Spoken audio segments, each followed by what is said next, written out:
If you're hearing this, you're not here by accident. You have art inside you, but you're scared no one will watch. You think, I'm not good enough. There are already better artists. Why would anyone watch me?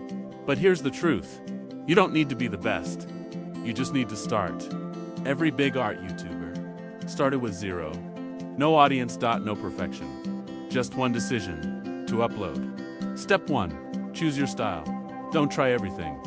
Pick one thing and dominate it. Step 2. Make simple content. You don't need expensive tools. Start with speed drawing, before versus after, satisfying sketch videos, or tutorials. Step 3.